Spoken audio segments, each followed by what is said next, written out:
Okay, so I'm glad I'm not the only one who's getting a little tired of heal-offs It's a problem. in Fortnite. A big problem. It's just Fortnite matches ending by players just trying to pop heals to outlive the storm isn't exactly thrilling to watch.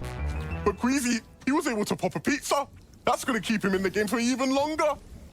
Dude, I'm not someone who ever really partook in heal-offs. I know it's part of like the extreme high tier levels of Fortnite, and that's what people do in these tournaments because they're so desperate for money. And if you realize this is what Fortnite has kind of become, like it's this universe where there's opportunities to have massive amounts of followers, viewers, money, like just notoriety within the community, and it's all created this like desperate like journey to find like whatever way you can to like make it like be successful in this, like from literally cheating in the game, which is obviously the worst, to these weird strategies that are just horrible for the game's entertainment. Really no one wants to see but the people that are doing it because they know it works. And then of course you have like all the cringy, terrible brain rot content that's in Fortnite just to get people's attention. I mean, it's really just goes to show how powerful this game is and what it'll make people do. Keep him in the game for even longer.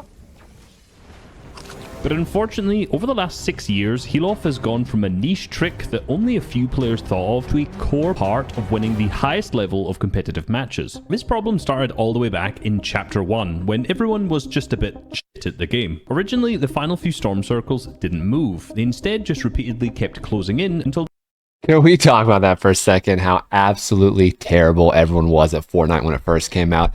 It was almost like no one had even played video games before. Everyone was a literal baby in this game. And now you compare it to the skill ceiling, the skill floor now. It's absolutely ridiculous.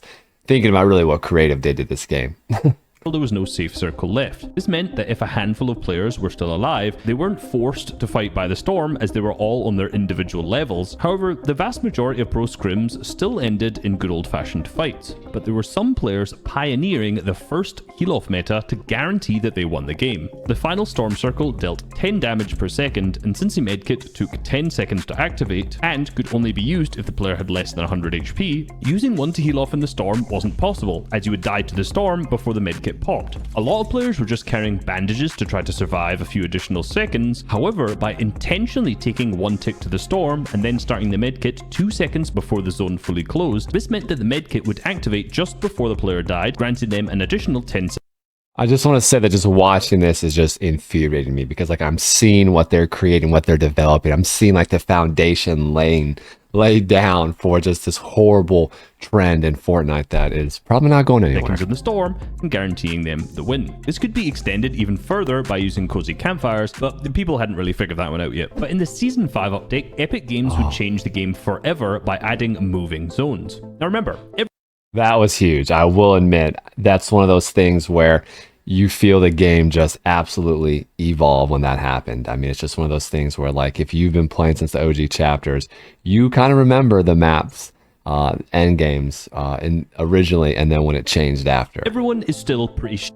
So despite the material cap being 999 for every material, it was extremely rare for players to survive all the way to the final moving zones, which essentially removed heal-off entirely. The general understanding was that heal-off wasn't an issue, and that the addition of the new moving zones had fixed the problem. On the surface, this seemed to be the case, as during the first real Fortnite tournament in 2018, the Summer Skirmish. Okay, hold on. What they just showed, I'm really hoping he gets into it. The Nick Mercs versus Aiden. Do you guys remember that? The Nick Mercs versus Aiden battles in Tilted. That was crazy. That was some of the most entertaining just content media I've ever watched. Like, I've watched some awesome NBA finals, some awesome Super Bowls, but that truly, that was awesome. Skirmish, there was really minimal discussion surrounding the mechanic, despite some games still being won by heal-off. But only 1 month later, pro players knew that heal-off was still possible and were developing strategies to ensure. That's disgusting. Look at that. Ugh. Through the games came down to this. Literally, if you want to win, you have to play for heal-off. Hunt vending machines for slurps, campfires, medkits. Pretty insane. Turns out that adding moving zones really didn't fix the problem, just masked it for a short period. Slowly, more. Okay, wait a second. Was that Photoshop? That was what?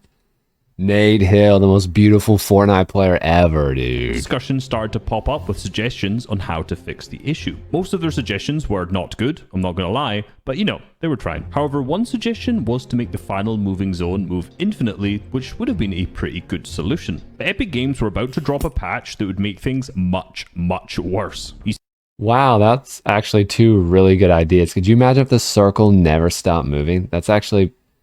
Sometimes I wonder, again, I love Epic and I love what they've created for us. And you know I've dropped a video recently about how I felt about Fortnite lately, but sometimes I just feel like there's certain things that are just staring them in the face that they just need to do. They need to execute. And they don't do it. It's almost like when you tell someone in real life to do something, they know they should do it, but they don't do it just because you told them to do it.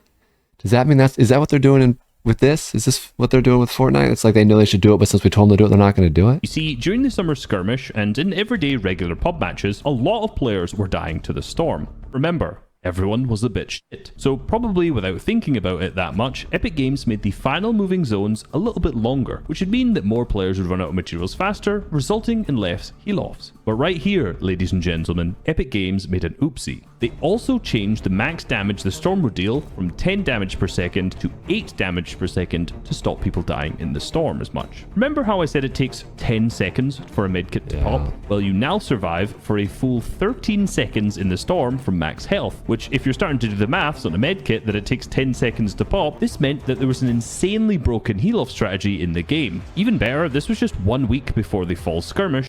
Wow, Bizzle. That brings back some memories, dude. This old color scheme and everything is...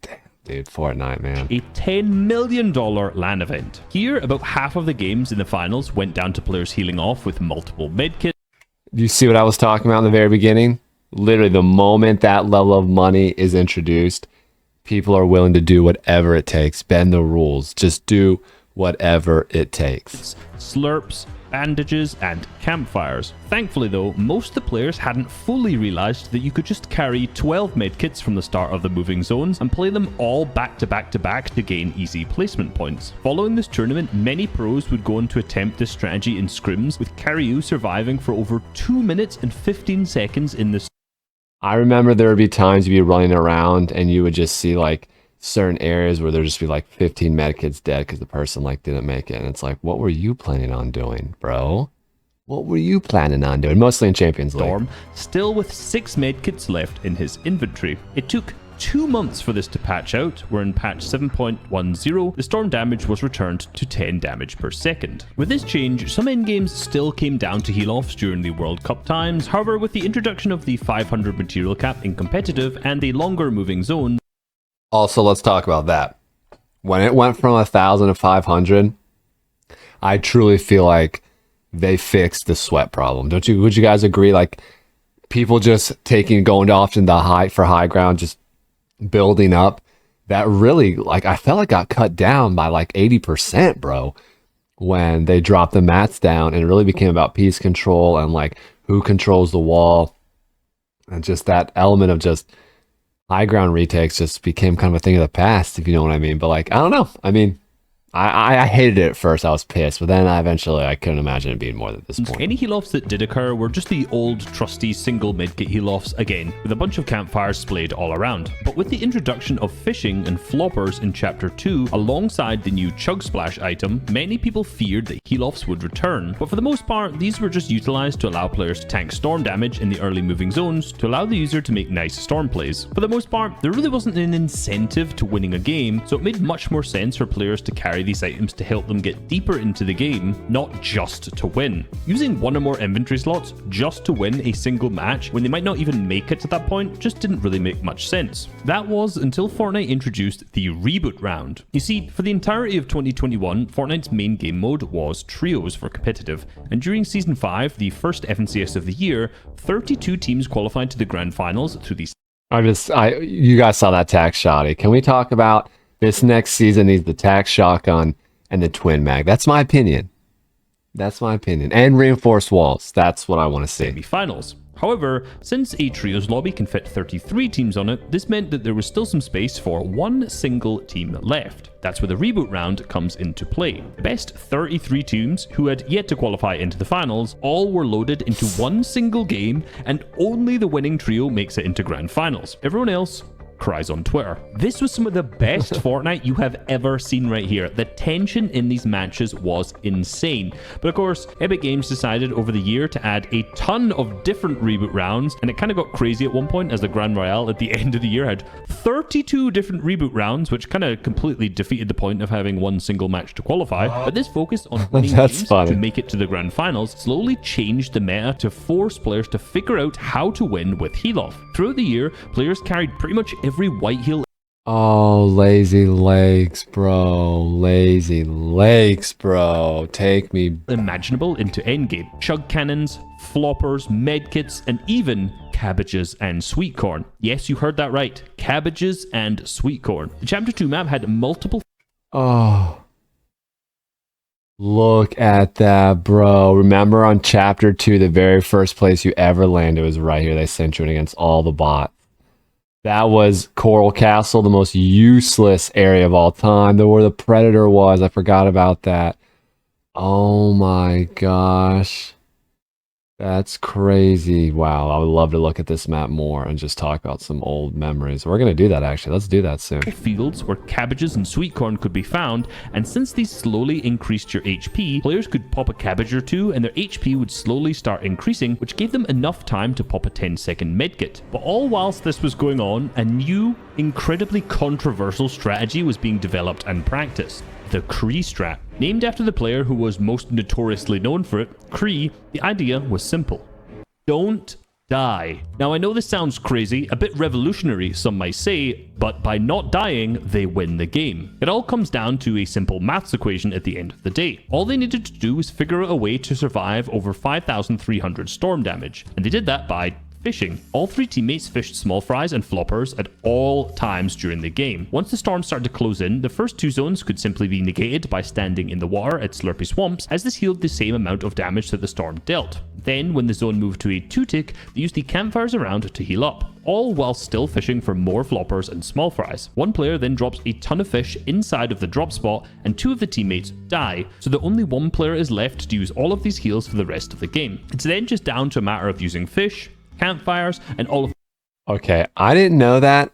I had no idea it was broken down to that level of math and execution, and I'm mind blown right now. Slurp barrels in and around Slurpy Swamps to continually heal up that final player until no one else is left alive. Now there are many roadblocks to this strategy, the main one being zone RNG, as if the zone pooled onto them, their entire strat pretty much just doesn't work, and of course it did heavily rely on other teams not knowing they were there and doing this, and those teams not taking any of the barrels inside of the POI. Now this may seem like a meme, but Cree and his trio were able to make it into an FNCS Weekly Finals in Chapter 2 Season 6 and placed 25th, which was better than 8 other teams. The thing is, Cree wasn't the only one attempting this strategy. A player by the name Vontrext was also coming up with different ways to survive in the storm and found one which led him to getting banned. Actually, I think he got banned a few times. Vontrext had an incredibly complex route, and the addition of the new Medmist item was key to his success. Because he couldn't move whilst popping heals, Medmist was the only item that allowed him to rotate from one area of the map to another.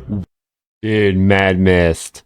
That also is one of the best. Dude, Mad Mist is awesome. When that was introduced, that was legendary. Moving and healing. Whilst healing, he'd placed multiple medkits, floppers, medmists, and chug splashes all in a looting path around the map, allowing him to heal and rotate from campfire to campfire. Once Storm Surge hit, he'd drop a shield keg to ensure he wasn't losing any health from the surge and to survive through every single threshold. This incredibly well thought out strategy managed to get Vontrex and Jason to a weekly FNCS qualifier in Chapter 3 Season 2, where they managed to get a second place in game number 2. But all of a sudden, Vontrex was banned. People started to lose their mind as they thought that Epic Games had banned him because he was doing the heal-off strat. However, what had actually happened was the season prior, he had been using an exploit with a guzzle juice, which allowed him to stay alive in the storm infinitely. And somehow, Epic Games had only just found out about it now.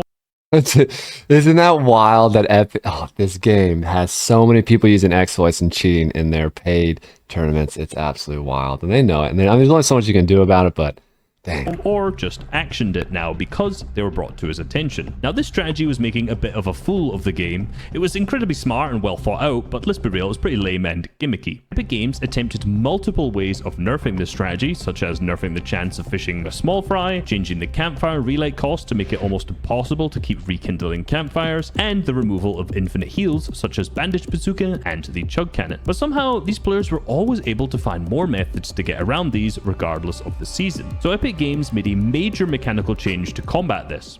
Storm Sickness. Once a player takes 500 damage from the storm, they'll get a... Oh, I mean, dude, do you guys, chat, tell me, what do you guys miss? What do you like more, arena or ranked? I do miss seeing that number at the bottom. I guess Unreal and all that stuff's cool too, but... warning telling them that Storm Sickness will activate. Then, after taking 600 damage, the storm will start dealing increased damage that is pretty much impossible to survive through. This nerfed almost all heal-off strategies in the storm, and with Chapter 3 and onwards being duos, this meant there was one less person to fish on each team, essentially just removing the Cray strat altogether.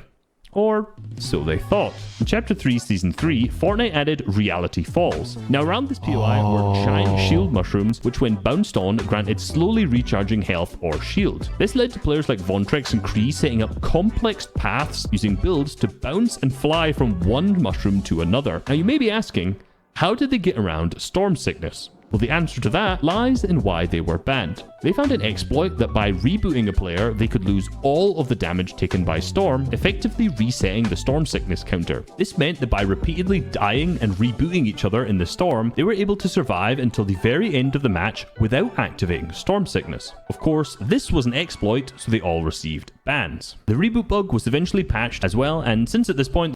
That is insane to think that a bunch of kids, like I never even...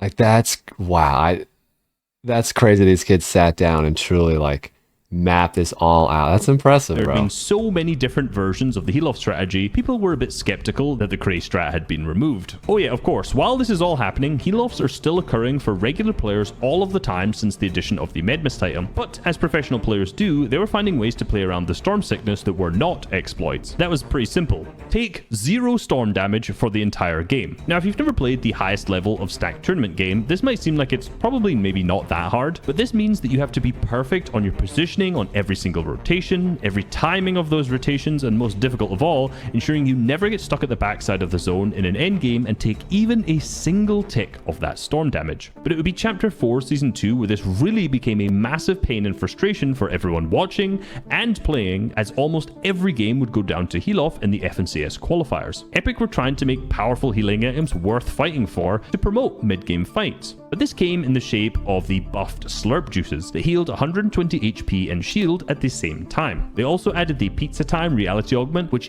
That's really cool. Like he talks about how like Epic is trying. It's like it's really interesting to think about how Epic themselves has a vision, a mindset, how they want the game to operate or how they feel that season should go, so they can like do things like it's almost like in life, like you put like it's like tax breaks. You do give a person a tax break for doing something that they should do and you want them to do. It's the same thing here. Like they're going to give you incentives, like some positive and some candy for coming to do this. That's fun. Each of the 8 slices healed 25 HP. Oh yeah, chug splashes and floppers were also rampant this season. Epic Games also decided to change the way the zones worked this season, and you know, they hadn't got it entirely right yet. So this meant that the final moving zones sometimes had over 30 people in it. So tons of players were alive because of the new zones. They all had insane amounts of healing, and most of them had attempted to take as little storm damage as possible. You can only imagine the thrilling endgames that we were able to watch. Into the top 4 we go, with Queasy trying to heal off. He has multiple different Staying variations. in this flow that has some floppers and chug splashes as well. I remember Look this. what we have here. Slurpfishes, chug splashes, and even more. Who's it gonna be? There's 3 players left only. I mean, honestly, this is almost like gambling in a way. Like, it's kind of entertaining in itself. They should have had, like, ways you could bet on it. Naturally, players were unbelievably frustrated by this, and viewers incredibly bored. Epic attempted to fix this by changing the moving zones around in terms of the timings, and naturally, people were still a bit skeptical that this would fix the massive heal-off issues. Eventually, just before Grand Finals, the pizza was vaulted, and the chug splashes were made much less common, so the issue was partially fixed. But this meta was made significantly worse by the introduction of the solo victory Victory Cup format. In order to win $100, all you needed to do was to qualify to the second round and then win a game. Remember what I said earlier about sometimes people not having enough incentive to win games? Well, now not only did the pros have a reason to practice not taking storm damage and taking all of those white heals and winning a game, the entire competitive player base was practicing how to win. At this point, with Victory Cups being in place for over a year and a half, the meta has developed massively, but the mechanical changes made to heals in Chapter 5 made it close to impossible to win a game without playing heal off. Medkits had been almost untouched since their release in early Chapter 1, but in Chapter 5 they were altered to have a 1-second activation time and a 9-second total heal time. They still take 10 seconds total to pop, but they now no longer heal you all at once. Instead, your HP gradually raises over time. Since a 10-tick storm kills you in 10 seconds, you should know by now it was impossible to use the medkit in the storm without using another form of heal at the same time. And now, since it gradually heals you, you can pop as many medkits as you like and stay alive. That is, until storm sickness kills you. This has meant that the solo cash cup meta has developed so far that people are only carrying a shotgun, 2 slots of medkits, some shields or even more white heals, and whatever the relevant mobility item is that season. Almost all solo cash cup finals games go down to storm sickness as players pop all 6 of their medkits, taking 600 storm damage while doing so, and then hope and pray that storm sickness wipes out the other players before them. Solo victory cups are at the point where you aren't playing to elim the other players, you're playing to hope the storm wipes them out before it wipes you out, which I think is pretty cringe. Yeah, I mean, unfortunately, again, like we talked about at the very beginning of the video, it's just people, when there's that much money involved, when there's that much to be gained from it, I mean, a lot of people suck, man. They'll break the rules, they'll do whatever it takes. Like, this is mind-blowing to watch, like, absolutely insane. Go sub to Reisshub. That was a great video, dude. Great video, great video. Go sub to Reisshub. That was great. And don't forget, hit that subscription button and go out there and do something great.